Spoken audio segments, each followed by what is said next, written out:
अरे इसको क्या बीमारी पड़ गई? नीरज सुन, ये तो गिर गया है। जैसे ही होश आए आते ही इसे घर ले आना। नीरज चेतन को उठाने की कोशिश करता है।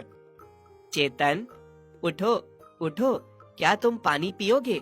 ये लो, थोड़ा सा पानी पी लो, जिससे तुम्हें होश आ जाएगा।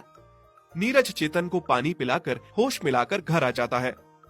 हाँ तो चेतन, इतने सालों में मुझे नहीं लगा था कि तुम बूढ़े हो गए हो, लेकिन आज सच में मुझे लग रहा है कि तुम बूढ़े हो गए हो। अब तुम कोई काम नहीं कर सकते, तुम किसी काम के नहीं रह गए हो। मुझे अब दूसरा बैल काम के लिए लाना ही पड़ेगा, और मैं तुम्हें मुफ्त का फ्री में यहाँ पर नहीं पाल सकता। मैंने तुम्हें बेचने की बात कर ली है। थोड़े दिनों में ग्राहक आता ही होगा और वो तुम्हें आकर ले जाएगा।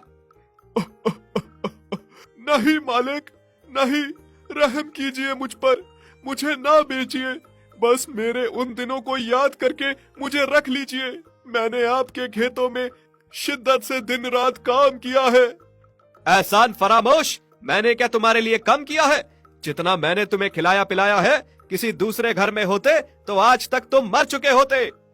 हरिराम अपने लिए एक जवान और नया बैल लेकर आता है। वहीं चेतन की जगह पे उसे रखता है, खूब खिलाता पिलाता है और चेतन को बाहर ठंड में बांध देता है और ना उसे चारा देता है ना पानी। चेतन अपने मालिक से बहुत दुखी था कि उसने अपने मालिक के लिए इतना कुछ किया और वो सब भूलकर अंत में जाकर उसके साथ ये सब कर रहा है।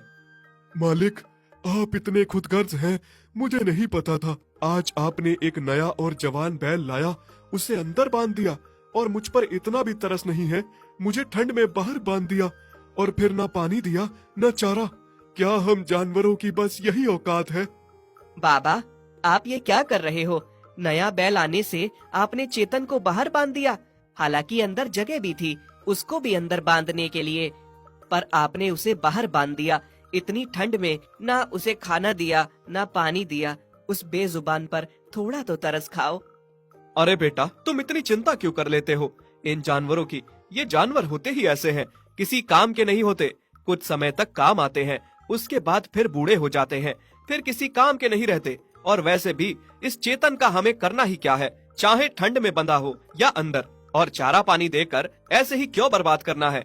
कल ग्राहक आता ही होगा, मैंने बात कर ली है, वो इसे ले जाएगा। अब तुम चलो, सो जाओ। इन जानवरों की इतनी चिंता मत किया करो। नए बैल को भी कल खेत में ले जाना है। नीरज अपने पिता की बातें सुनकर बहुत हैरान रह गया था कि कोई इंसान इतना खुदगर्ज कैसे हो सकता है। जिस बैल ने सारी उम्र उस घर के लिए इतना किया, अब वो उसके सारे एहसान भूलकर उसको मरने के लिए ठंड में छोड़ गया है। बाबा,